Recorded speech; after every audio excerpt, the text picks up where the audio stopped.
I fear not the dark itself, but what may lurk within it. Welcome to Lurk, bringing you creepy, strange, and bone-chilling stories, with your host, Jamie Jackson.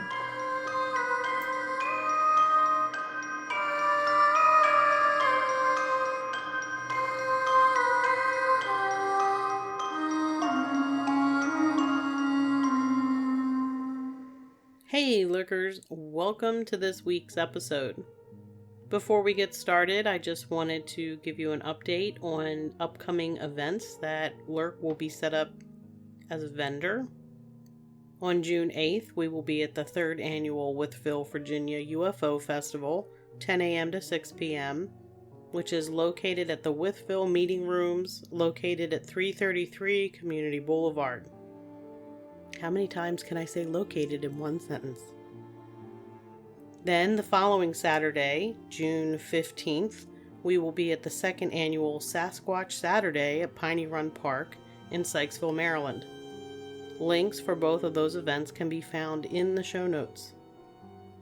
So, this time of year, April, the weather's getting warmer, summer's coming.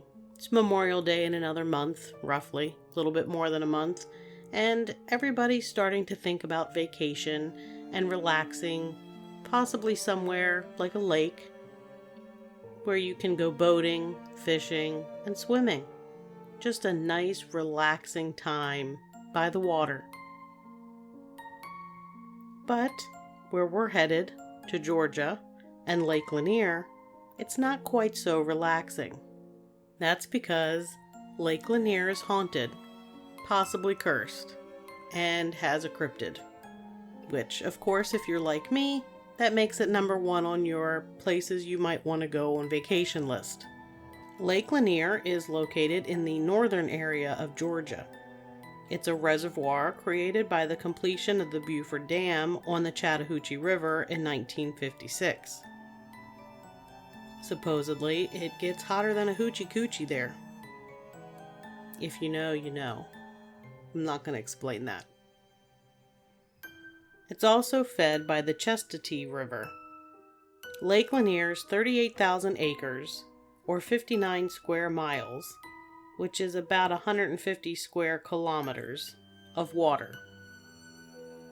There is 692 miles, or 1,114 kilometers of shoreline. It was built and operated for flood control, mainly for the Atlanta area, and also provided a water supply. The creation of the lake destroyed more than 50,000 acres of farmland, displaced more than 250 families, 15 businesses, and relocated 20 cemeteries. Today, it is patrolled by the Georgia Department of Natural Resources and local law enforcement. Georgia, Alabama, and Florida all have rights to the water supply. 10 million people visit Lake Lanier annually, and it has over 90 state and county parks spread around the shoreline. 23 of those parks provide swimming beaches. There are also dozens of beaches on the 160 Lake Lanier islands. Those islands were formed when the area was flooded and the tops of hills were not submerged. It holds 625 billion gallons of water, which is enough to fill 950,000 Olympic-sized swimming pools. While all the info on the lake is important, it's the history of the land it was built on that is the most important. It was once the home of the Cherokee, who were forced from their land in the 1830s and marched to Oklahoma to a reservation in an event known as the Trail of Tears. Then another tragedy in a small town called Oscarville in September of 1912 occurred. The town of Oscarville was a predominantly black community, and in September 1912, things changed. On September 5th, a 22-year-old woman claimed a black man broke into her house and raped her while her husband was away. 5 men were arrested and taken to jail, and a local reverend went to the jail to support them. Those men, by the way, were all black. The Reverend was beaten and nearly hung, and it all culminated in the National Guard showing up and dispersing the crowd. A few days later, on September 8th, an 18-year-old white girl went missing while on her way to visit her aunt. May Crow left her house late Sunday afternoon to walk the 2 miles to her aunt's house. Her aunt was expecting her, and when May didn't arrive, her aunt sounded the alarm. May Crow was found the next day about a mile from her home. She was unconscious, having been badly beaten, her throat cut, and she had been sexually assaulted. She was taken to her home, where she ended up dying from her injuries. 4 black men were arrested for the crime: Ernest Knox, Robert Edwards, Ed Collins, and Oscar Daniel. Robert Edwards was beaten with crowbars, dragged behind a wagon, and then hoisted on a telegraph pole where people took turns shooting into his body. Prior to the trial, Ernest Knox confessed after a mock lynching, which is where they take a noose, put it around your neck, and tell you that you're going to hang if you don't confess. Knox and Daniels are found guilty and are sentenced to be hanged in a private hanging. But the townspeople tear down the 15-foot-tall privacy fence that had been erected around the gallows. Thousands of people watched the execution. Black families fled the area, which is still today a predominantly white county. Because of all this, people say the area is cursed. Pretty good reason for something to be cursed, in my opinion. To make matters worse, the dam project gets the go-ahead, and 700 families sold their land for pennies on the dollar. Many regretted selling because the money they were given was ridiculous, and many of the farms were in the family for generations, and you really can't put a price tag on that. Oh, and the cemeteries that I mentioned that were moved, some of those graves were not relocated. You have unmarked graves that were left, like graves from pre-colonial, colonial time, Civil War time, and Native American graves. In fact, there is a Native American mound under the lake called the Sumerauer Mound. The mound was discovered and excavated in 1951 to 54 by Joseph Caldwell in association with a Smithsonian Institution river survey that was done prior to the flooding of the valley. Nearby were remains of a village and sites associated with later historic Cherokee people and early prehistoric scatter site. Along with the unmarked graves in the Native American mound, some families just refuse to allow their families' graves to be moved. So they're under the lake. So before we get any further, let me point out that right now, y'all living down there, Georgia, Florida, Alabama, you're drinking and recreating in corpse water. Since the creation of Lake Lanier, nearly 700 people have died there, many of which are strange, unexplained, and unsolved. About 200 of those deaths have occurred since 1994. That's about 3 times the amount of deaths of other comparable lakes in the area. And of those deaths, at least 27 bodies were never recovered, that we know of. There have been dozens of collisions, the drownings of swimmers who disappeared after jumping in, and the drivers who drove their vehicles into the lake. Lake Lanier has seen more than 500 boating accidents, including some mysterious instances of boats going up in flames. It's said to be the most dangerous underwater surface in the United States. In droughts, the unpredictable lake floor becomes exposed, and ferry boats, cars, bodies, and debris of all kinds get closer to the boats and swimmers at the surface. And the chaotic lake floor makes dredging the lake for missing bodies that much more difficult. The water depths are also unpredictable. 1 second you're shoulder deep, and 1 step forward brings you to a 30-foot drop-off. In checking newspapers in that area, there were many incidences reported. 11-year-old Kyle Glover, the stepson of R&B singer Usher, died from injuries he suffered when a jet ski collided with his inner tube. One paper reported the following. Officials with the Georgia Department of Natural Resources shared with local outlets Thursday that they had received word of a man being shocked near Lanier Beach South Road. The man, who has not been identified, had jumped off the dock into the notorious lake in Forsyth County and was immediately shocked, WSB TV reports. Emergency personnel rushed the man to the Northside Forsyth Hospital, but he later died there. Authorities currently don't know how the water wound up being electrified and are investigating the incident.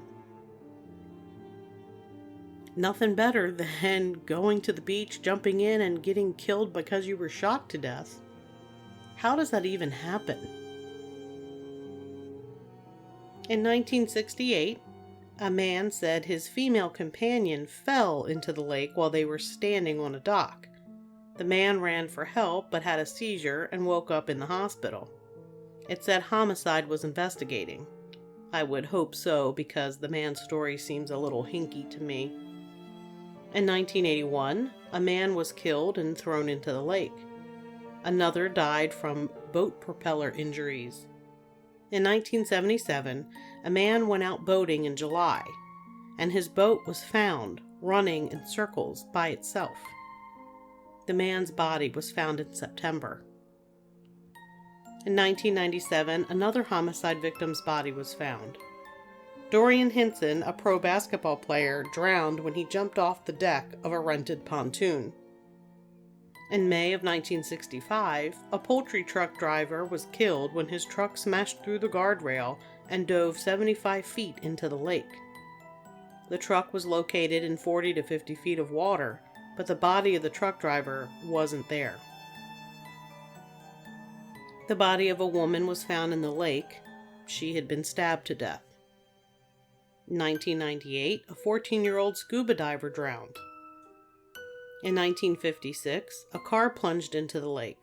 One body was found, and they were searching for another.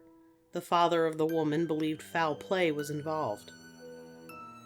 And one of the most well-known accounts of a vehicle accident and death happened in 1958, when two friends were headed home. Delia Parker Young and Susie Roberts stopped and got gas without paying, and sped off. They ended up driving off the bridge. Sometime later, the body of a woman in a blue dress was found floating in the lake, missing its hands and toes, most likely eaten by the catfish. Did I mention there are catfish in the lake that are the size of cars? No? Well, there are. Anyway, the body went unidentified, though many people believed it to be Delia Parker Young. Then, November 1990, workers dredging the lake bottom in preparation for installing a new piling for a bridge discovered a car. The car was mangled by the construction equipment, but they pulled it from the water. It was a light blue 1954 Ford with 1958 tags, and the tires were still inflated. The ignition and radio were turned to the on position. As they were cleaning the mud from the interior of the car, they found skeletonized human remains along with a nylon slip, a red sweater, a woman's purse, a couple of watches, a ring, and a pair of sunglasses. The body was identified as Susie Roberts, making the body found floating in 1959 that of Delia. And that brings us to the first and most famous ghost story of Lake Lanier. The Lady of the Lake. Since the time of the discovery of the first body in 1959, people have seen a woman wearing a blue dress wandering the area near the bridge. The ghost has no hands and is said to snatch unsuspecting lakegoers and drag them to the bottom. How does she do that without any hands?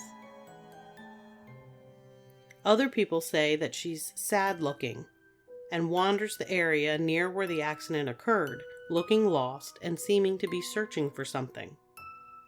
No one knows what exactly she's searching for. Maybe her friend Susie, or, I don't know, maybe her hands. Speaking of a ghost dragging you under, reports of swimmers feeling an underwater hand grab around their leg is common. Some also felt as though they were being pulled under the water. And that's a big old nope from me. There's no way I would swim in this water.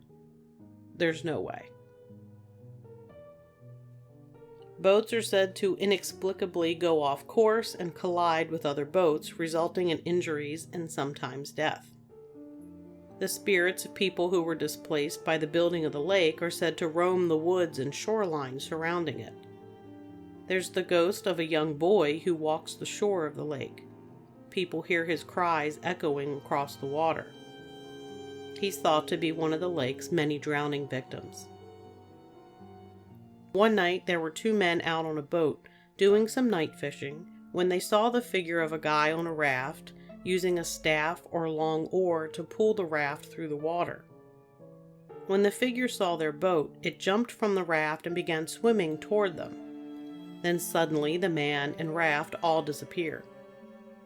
Several people have made reports of seeing the phantom rafter using his staff to move his vessel through the water, even though the water depths vary significantly from just a few feet to over 100.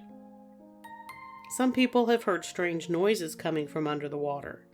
One noise is said to be the chiming of a church bell ringing out the hour from beneath the murky depths. Longtime diver Buck Buchanan told local media in 2017 that he sometimes felt body parts in the lake. He said, "You reach out into the dark and you feel an arm or leg, and it doesn't move. Remember, y'all are drinking corpse water. Swimming and boating in corpse water. I mean, that's just gross." Not really, I can relate. Bodies have been found in the Rappahannock River. There was a year that, as a child, I was afraid that if I went fishing, I was going to pull up a dead body. Okay, I'll come clean. I was not afraid. I kind of wanted to pull up a dead body because I was a very strange child. I'm still very strange. Nothing has changed. Lake Lanier also has its own cryptid, and he's called Fishhead. The story is that there was a teenage girl who was pregnant with her first child, and she was out walking along the shore of the lake. While she was out walking, she saw a large catfish chasing prey near the shore, and the catfish broke the surface of the water and frightened her. She was so frightened by it that when the baby was born, he was born with the features of a catfish. His eyes were small and beady, his mouth was nothing more than a slit and lipless, he never grew hair, and his skin was pale and gray, and his feet and fingers were webbed, and he became known as Fishhead. He was, of course, ridiculed and mocked, so he retreated to the woods around the lake where the animals there accepted him. He made a home in the woods. Of course, there was a group who wanted to try and capture him, so they set out in their wooden boat to find him. They heard a splash as they neared Fishhead's home, but thought nothing of it. A few minutes later, they were gone. All that was left of them was their boat with claw marks on the side, as if some animal had grabbed the side and capsized the boat. I don't know about you, but this is one place I would definitely not want to go to recreate.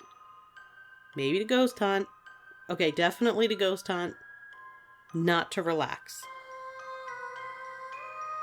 That's going to do it for this episode. You can find Lurk wherever it is that you find your other favorite podcasts, or at lurkpodcast.com, where you can find all of our episodes along with links to our social media accounts. If you like what you hear, tell a friend, and consider giving us a 5-star review. And until next time, keep lurking.